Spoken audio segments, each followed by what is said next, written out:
Welcome back everyone in Y physics question series part one के अंदर हमने कुछ इंपॉर्टेंट क्वेश्चंस डिस्कस किए थे और एक टॉपिक मोशन चैप्टर जो है उसके कुछ इंपॉर्टेंट क्वेश्चंस डिस्कस किए थे। और इस सीरीज के अंदर हम मोशन जो पार्ट टू है क्वेश्चन सीरीज का, उसके अंदर हम motion chapter unit dimension measurement के वो क्वेश्चंस डिस्कस करने वाले हैं जो ऑलरेडी एनटीपीसी या एसएससी के अंदर पूछे जा चुके हैं। ठीक है, तो शुरुआत करते हैं क्वेश्चंस के साथ में। पहला क्वेश्चन है जो एनटीपीसी 2016 में अभी पूछा गया था फिलहाल ही। Which of the following is a vector, क्योंकि एनटीपीसी 2016 के बाद हुआ नहीं है। ठीक है, उसके बाद ये फर्स्ट टाइम हो रहा है। क्वेश्चन पूछा गया था विच of the following is a vector. Vector के बारे में पिछली सीरीज में हम बात कर चुके हैं काफी कुछ स्केलर और वेक्टर के बारे में, जिसका लिंक आपको इसके डिस्क्रिप्शन में अवेलेबल हो जाएगा। तो ये पूछा है कि विच of the following is a vector. तो देखो, वेक्टर क्वांटिटी हमेशा डायरेक्शन पर डिपेंड करती है। तो वेलोसिटी जो है ये वेक्टर क्वांटिटी है। बाकी टाइम जो है स्केलर है, क्योंकि ये डायरेक्शन पर डिपेंड नहीं करता है। टेम्परेचर भी डायरेक्शन पर डिपेंड नहीं करता, ये भी स्केलर क्वांटिटी है, और डिस्टेंस भी स्केलर क्वांटिटी है। तो अपने पास एक ऑप्शन बचता है वेलोसिटी, तो वही एक वेक्टर क्वांटिटी है। अगला क्वेश्चन है velocity of a car does not depends on. देखो, वेलोसिटी जो है वो फॉर्मूला होता है उसका displacement upon time. Displacement upon time.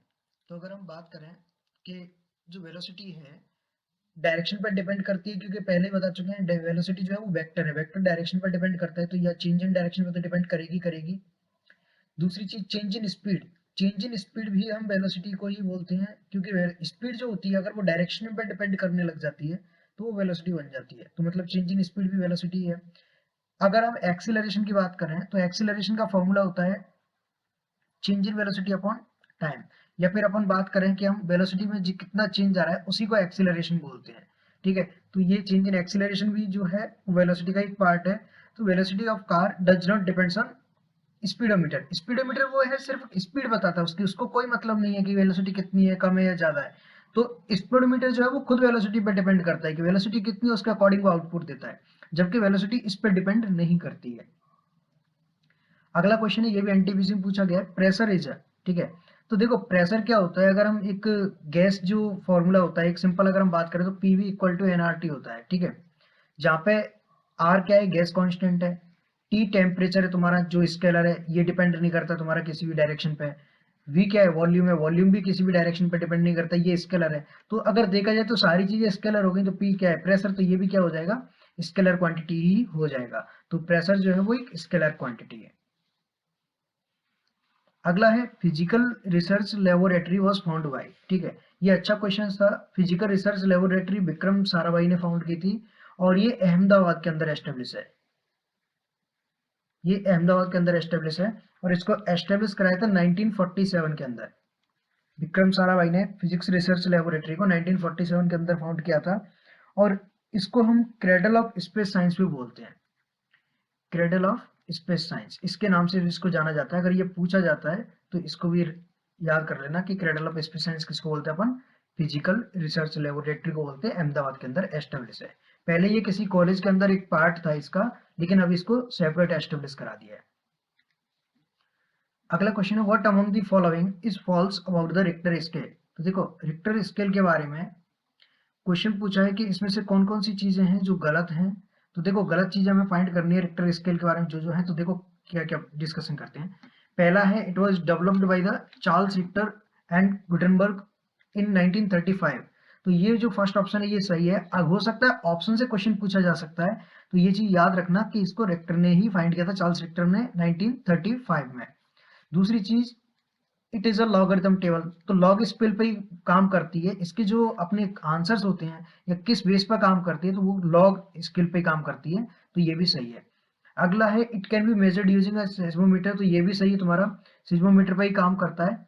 अगला है magnitude of 8 to 9 on a Richter scale means it is a micro earthquake. देखो ये बहुत ज्यादा नेसेसरी है। पहले अपने को ये पता होना चाहिए कि रिक्टर स्केल का जो पैरामीटर है मैग्नीट्यूड वो किस किस बेस पर डिपेंड करता है। ठीक है, तो इसके बारे में अगर हम बात करें तो 0 to 2 रिक्टर स्केल क्या है कि अगर 0 to 2 अगर आपका आंसर आता है, ठीक है, तो वो क्या होता है उसको हम माइक्रो बोलते हैं, कि वो अर्थक्वेक कैसा है, माइक्रो अर्थक्वेक है। और इसमें आपको कुछ भी फील नहीं होगा, मतलब पता ही नहीं चलेगा कि कुछ आया हुआ है कि या नहीं आया, जो भी है। ठीक है, दूसरा आता है आपका 2 से 2.9 तक, ये माइनर होता है। इसको माइनर अर्थक्वेक बोलते हैं। माइनर अर्थक्वेक में क्या होता है कि थोड़ा सा एक्सपीरियंस होता है बट कुछ खास फर्क नहीं आता, मतलब बहुत लेस, मतलब आप इसको माइक्रो की तरह ही कंसिडर कर सकते हो, लेकिन होता नहीं माइक्रो की तरह। दूसरा है आपका 3 to 3.9, इसके अंदर बोलते हैं अपन इसको, ये भी माइनर में ही काउंट होता है, लेकिन इन दोनों में डिफरेंस क्या होता है कि ये जो पोर्शन है माइनर के दोनों, इस वाले के अंदर आपका एक्सपीरियंस होता है बट रिकॉर्ड नहीं होता है। इसके अंदर आपको एक्सपीरियंस होगा बट कोई डैमेज वगैरह नहीं होगा, ठीक है, कुछ डैमेज नहीं होने जाना इसके अंदर। अगर हम बात करें 4 to 4.9 की, तो 4 to 4.9 का जो होता है उसको हम लाइट बोलते हैं। लाइट अर्थक्वेक के अंदर क्या होता है, जैसे शेक होना, रैटलिंग होना, मतलब इस टाइप से कि कोई सिग्निफिकेंट डैमेज नहीं होता है, लेकिन ऐसे लगता है कि हाँ धरती हिली अपनी थोड़ी सी, तो उसको बोलते हैं अपन लाइट अर्थक्वेक। दूसरा आता है एक 5 to 5.9, इसको हम मॉडरेट बोलते हैं। मॉडरेट का मतलब होता है एक तरह से एवरेज, ठीक है। मॉडरेट के अंदर होता है कि जैसे कुछ छोटे मोटे डैमेज हो सकते हैं पर कोई स्ट्रॉन्ग क्या कहते हैं वो डैमेज नहीं होगा। और वीक जो कंस्ट्रक्शन है, या के मतलब अपन कहें कि कमजोर जो बिल्डिंग बनी हुई है वो इसके अंदर गिर सकती है, बड़े में कोई ज्यादा इफेक्ट नहीं आएगा। अगर इसके बाद जो हम बात करते हैं 6 to 6.9 की, तो इसको हम स्ट्रॉन्ग अर्थक्वेक बोलते हैं। स्ट्रॉन्ग अर्थक्वेक के अंदर क्या होता है कि अफेक्ट्स करता है ये आपके मतलब जो एपी सेंटर है जहां पे अर्थक्वेक आया हुआ है उसके 150 किलोमीटर एरिया तक को डैमेज कर सकता है ये, ठीक है। जहाँ पे पॉपुलेटेड एरियाज है, ठीक है, तो उनको में क्या कर सकते हैं, डैमेज कर सकते हैं, इसको स्ट्रॉन्ग बोलते हैं। अगर 7 to 7.9 चला जाता है तो इसको मेजर अर्थक्वेक बोलते हैं, ठीक है। मेजर अर्थक्वेक बोलते हैं इसको। मेजर अर्थक्वेक का मतलब ये है कि ये इसका एरिया और बढ़ता चला जाएगा 150 से भी आगे, और वहां तक भी ये जाके डैमेज कर सकता है, ठीक है। फिर उसके बाद के जितने भी अर्थक्वेक है जैसे 8 to 8.9 है, इसको हम ग्रेट अर्थक्वेक बोलते हैं कि यहाँ पे तो फिर भाई डैमेज बहुत ज्यादा हो जाता है।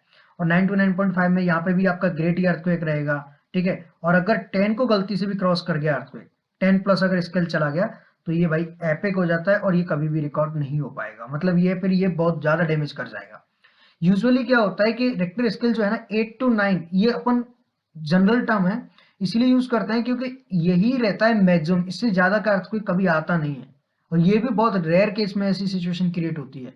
तो कई बार ऐसा क्वेश्चन पूछ लिया जाता है कि अपना जो रेक्टर स्केल है वो इसी तक का आउटपुट देता है, उसकी आउटपुट की कोई लिमिटेशन नहीं, आउटपुट वो कितने तक का भी दे देगा, लेकिन इससे बाहर का आना ही मुश्किल है। अर्थक्वेक अभी तक नहीं आया है और ना ही पॉसिबिलिटीज है फ्यूचर में कभी आने की। अगला है which unit is use to measure noise.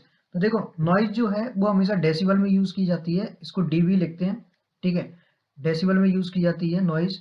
Hertz जो है इसको फ्रीक्वेंसी को अपन यूज करते हैं जिसको आवृत्ति भी बोलते हैं, ठीक है। आवृत्ति को हर्ट्ज में नॉइज मेजर करते हैं जो कि फ्रीक्वेंसी होती है। ओम जो है रेजिस्टेंस को मेजर कर किया जाता है ओम में, ठीक है, जिसको अपन हिंदी में प्रतिरोध बोलते हैं, ठीक है। तो प्रतिरोध या रेजिस्टेंस जो है उसको ओम में मेजर किया जाता है। और वोल्टेज जो है, वोल्टेज, ठीक है, इसको मेजर किया जाता है वोल्ट के अंदर, इसको हिंदी में विभवांतर बोलते हैं। तो ये चीजें हैं, विभव बोलते हैं इसके, और वोल्टेज डिफरेंस को विभवांतर बोलते हैं। तो ये चीजें हैं जो मेजर की जाती हैं। तो इसका आंसर होगा डेसिबल, जिसमें नॉइज को मेजर करेंगे। अगला है विच of the following technological invention came first. ये है क्वेश्चन कि कब कौन सा टेक्निकल इन्वेंशन हुआ था पहले। ऑप्शन है अपने पास टेलीग्राफ, टेलीस्कोप, टेलीफोन और टेलीटाइप, ठीक है। अगर हम बात करें टेलीग्राफ की तो ये 1837 का इन्वेंशन है, ठीक है। ये चीजें याद रखना, मैं बता देता हूँ कौन कौन सा कब कब इन्वेंशन हुआ था। अगर बात करें हम टेलीस्कोप की, टेलीस्कोप आपका इन्वेंशन हुआ था 1608 के अंदर। अगर टेलीफोन की बात करें तो टेलीफोन इन्वेंशन हुआ था 1876 के अंदर। और टेलीटाइप जो है वो इन्वेंशन हुआ था आपका 1930 के अंदर। तो अगर क्वेश्चन पूछा है कि कौन सा इन्वेंशन सबसे पहले टेक्नोलॉजिकल केम फर्स्ट, पहले सबसे पहले इन्वेंशन कौन सा हुआ था, तो इसमें आंसर होगा आपका टेलीस्कोप। ये चीज ध्यान रखना कि इसका मतलब ये नहीं है कि पहले सबसे पहले इन्वेंशन इसी का हुआ, इसका मतलब ये है कि ये चार जो ऑप्शन है ना इनमें से किसका इन्वेंशन पहले हुआ है, ठीक है। तो ये आंसर हो जाएगा आपका। ये सारे एनटीपीसी के क्वेश्चंस हैं, फिर एसएससी के भी करेंगे कुछ क्वेश्चंस। उसके बाद है Thomas Clifford Albert is associated with the invention of, इन्होंने किसका इन्वेंशन किया था, तो याद रखना इसका आंसर होगा क्लिनिकल थर्मोमीटर, इन्होंने क्लिनिकल थर्मोमीटर का इन्वेंशन किया था।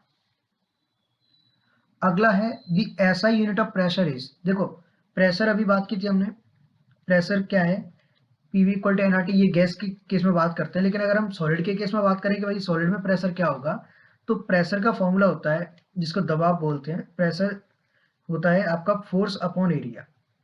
फोर्स अपॉन एरिया मतलब कितना बल लगा रहे हो और क्षेत्रफल कितना है, तो फोर्स अपॉन एरिया। फोर्स जो है वो न्यूटन में मेजर किया जाता है हमेशा, ठीक है, और एरिया जो है वो मीटर स्क्वायर में मेजर करते हैं, ऐसा यूनिट की अगर हम बात करें तो, ठीक है। तो न्यूटन पर मीटर स्क्वायर हो जाएगा इसका आंसर। तो यहाँ पे ऑप्शन होगा तुम्हारा फर्स्ट वाला, न्यूटन पर मीटर स्क्वायर। अच्छा, प्रेशर को हम पास्कल यूनिट भी इसकी होती है, एक यूनिट पास्कल, ठीक है, ये भी यूनिट प्रेशर की ही यूनिट होती है। तो न्यूटन पर मीटर स्क्वायर बोलो या पास्कल बोलो, वो दोनों एक ही चीज है। अगला है पास्कल। अच्छा, ये क्वेश्चन आएगा, चलो ये एसएससी सीजीएल में पूछा है, pascal is the unit of which of the following. तो ये हो जाएगी तुम्हारी प्रेशर की, प्रेशर जो है वो पास्कल की मेजर किया जाता है। अगला है the fundamental characteristics of all waves are, ठीक है। क्वेश्चन पूछा है कौन सी फंडामेंटल कैरेक्टरिस्टिक्स है सभी वेव के लिए, ये सीजीएल में पूछा है। देखो, वेव की अगर कभी भी बात होती है तो हमेशा ये फॉर्मूला याद रखना, lambda equal to C upon F, ठीक है।